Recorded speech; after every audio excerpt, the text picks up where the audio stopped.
반갑습니다. 김프로바이크의 김재일입니다. 자전거 쿠키 제2편은 자전거의 대중화입니다. 공기 타이어의 발명은 자전거의 역사에서 획기적인 사건이었다. 벨파스트에 사는 스코틀랜드 수의사 존 덜롭은 아들에게 선물로 준 나무 트라이시클을 더 잘 굴러가게 할 수 있는 방법을 궁리했다. 그는 고무 튜브에 압축 공기를 가득 채운 타이어를 생각해냈다.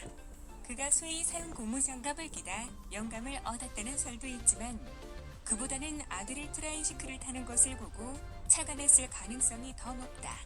그는 튜브를 만들어 공기를 주입한 뒤 그것을 바퀴에 붙였는데 결과는 대성공이었다. 그는 자신이 새로 만든 공기 타이어가 부착된 자전거를 아들에게 타보라고 했다. 덜롭의 아들은 집 주위의 울퉁불퉁한 길에서 꽤 오랫동안 자전거를 탔다.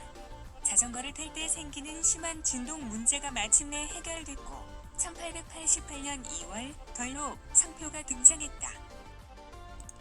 이듬해 한 무명 선수가 이 새로운 타이어를 장착하고 벨파스트에서 열린 자전거 대회에서 잇따라 우승을 차지했다.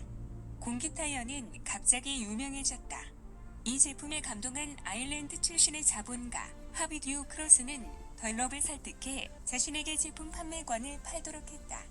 두 사람은 공기 타이어 회사를 공동 설립한 뒤 영국의 자전거 시장에 공기 타이어를 공급했다. 오늘날까지도 덜롭은 미쉐린과 더불어 타이어 산업의 선두적인 기업으로 손꼽힌다. 로버 세이프티의 성공으로 자전거는 전 세계로 확산됐고 수요도 폭발적으로 늘었다. 1890년대에 자전거 붐이 일어났는데 이때를 대유행기라 부른다. 자전거는 실생활에서 광범위하게 사용되었다. 자전거는 가장 편리한 교통수단으로 서민에 발휘됐으며 값싼 여가수단이 된 것이다. 장거리 여행도 가능해졌으며 자전거를 타는 여성도 크게 늘었다. 대유행기 이후 자전거의 값이 떨어진 데다 노동자들의 임금 수준이 높아지면서 노동자들도 쉽게 자전거를 살 수 있게 되었기 때문이다. 누구나 자전거를 살 수 있게 되면서 가난한 사람들도 쉽게 이동할 수 있는 자유를 얻었다. 이 같은 자전거의 특성 때문에 사회주의적인 사상을 가진 사람들은 자전거를 사회적인 평등을 실현할 수 있는 강력한 도구로 생각하기까지 했다. 그러나 버나드 쇼는 자전거가 이런 사회주의적 이상을 실현하는 도구라기보다는 효과적인 운동기구로 건강을 위한 만병통치약이라고 말했다. 대유행기를 거치면서 자전거 산업은 크게 번창했는데 영국 노팅엄에 있는 롤리 자전거 회사는 자전거 산업의 선두주자였다. 롤리는 세계에서 가장 큰 자전거 회사가 됐지만 그 시작은 아주 작고 보잘것없었다. 롤리의 신화는 한 젊은 변호사의 이야기에서부터 시작되었던 것이다. 1880년대 후반 영국의 젊은 변호사였던 프랭크 보드는 홍콩에서 영국으로 돌아가고 있었다. 그것은 슬픈 여정이었다. 보드는 홍콩에서 돈을 많이 벌었지만 건강을 해쳤다. 의사는 그에게 살 날이 얼마 남지 않았으니 영국으로 돌아가라고 말했다. 그러나 보드는 아직 젊었고 살려는 의지가 강했다. 의사는 건강을 회복하려면 자전거를 타라고 했다. 그는 의사의 충고를 받아들여 자전거를 탔는데 6개월 후 건강을 되찾았다.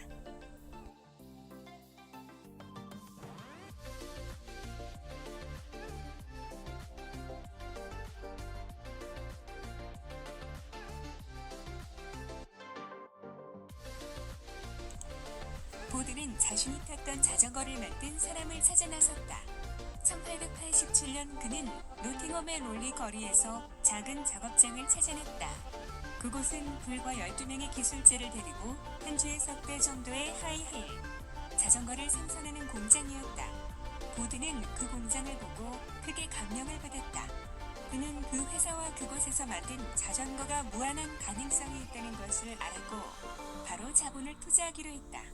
1888년 동업자들은 그에게 전적으로 경영권을 맡겼고 그는 공장을 확장했다. 이어 그는 회사 이름을 롤리사이클 회사로 바꾸고 그 회사의 사장이 됐다. 롤리사는 자전거 붐을 타고 처음 3년 동안 큰 이익을 냈다. 그는 예상하지 못했지만 롤리사에서 만든 자전거는 곧 세계 최고의 제품으로 인정을 받았다. 1896년 롤리는 세계에서 가장 큰 자전거 회사가 됐다. 그 후에도 롤리는 다른 자전거 회사를 사서 기업을 확장했다. 론리사는 자전거 붐을 타고 빠르게 성장했다. 보드는 대리점을 개설하기 위해 전 세계를 여러 차례 여행했는데 이런 경험 때문에 영국어 립지리학회의 회원이 되기도 했다.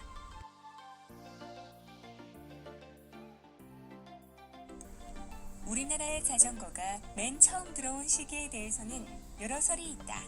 인력거와 함께 일본에서 들어온 1890년대라는 설도 있고 자동차와 함께 들어온 1900년대 초기라는 설도 있다.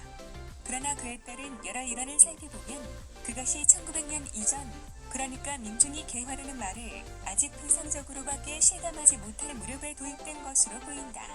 지금까지 전해지고 있는 그 일화가 마치 호랑이 담배 피던 시절의 이야기처럼 황당하기 때문이다. 개벽사에서 발간한 대중잡지월간 별건군에서는 1928년 12월호에서 우리나라에서 맨 먼저 자전거를 탄 사람이 누구인지에 대해 다룬 적이 있다. 이 기사를 보면 시기나 타당성으로 볼 때 그 인물은 아무래도 송제 서지필일 가능성이 높다. 그가 자전거를 들여와 타고 다닌 것은 1895년 개화파의 초청으로 망명지 미국에서 돌아왔을 때였다. 그가 망명한 것은 행동대장으로 참여했던 갑신정변이 실패로 돌아갔기 때문이었다. 귀국한 해는 반역죄가 서면된 다음 해이다. 21세 때 망명하여 11년 만에 귀국했을 때 그는 미국 시민권을 가지고 있었고 직업은 의사였다. 그가 미국에서 사용하던 자전거를 가지고 타고 다녔던 것이다. 당시 조선의 거리에서 볼 수 있었던 교통수단은 말과 나귀 그리고 가마가 전부였다. 또한 인력거가 막 들어왔을 때였다. 좁은 도로는 포장되어 있지 않았고 굴곡진 곳이 많았으며 우마와 사람의 통행이 따로 있지도 않았다. 그런 길에서 자전거를 타고 다니는 서지필의 모습은 시선을 끌 수밖에 없던 것이었다. 자전거를 처음 본 사람들은 나름대로 명칭을 붙였다. 자행거, 안경차, 축지차, 쌍륜거라 한 것이 바로 그것이다. 자전거라는 명칭은 1903년 가을에 정부에서 관리들의 공무 수행을 위해 100대를 도입한 이후에 보편적으로 사용되었다. 서지필의 자전거는 축지차로 불렸다고 한다. 먼 거리를 빨리 가는 모습을 직접 목격한 데서 나온 명칭이었다. 자전거를 타고 이곳저곳을 다니며 사람도 만나고 일도 처리하는 그가 한마디로 동해 번쩍 서해 번쩍 하는 사람으로 보였던 것이다. 그러면은 그가 범상한 인물이 아니라는 점과도 연관이 있었을 것이다. 당시 민중은 미국에서 의사가 되어 돌아와 조선은 잠에서 깨어나야 한다고 역설하는 그를 이인으로 보고 있었던 것이다. 그런 정서는 자전거를 타고 다니는 그를 미국에서 축지법을 배워와 사용하고 있는 것으로 본 것이었다. 당시 그가 타고 다녔다는 자전거가 어떻게 생긴 것인지는 알 수가 없다. 그러나 그에게서 자전거 타는 법을 배운 좌용, 윤치호가 하와이에서 주문해 가져온 자전거가 덜로 방식 공기 타이어 바퀴로 되어 있었다는 점으로 보아 그와 유사했을 것으로 본다.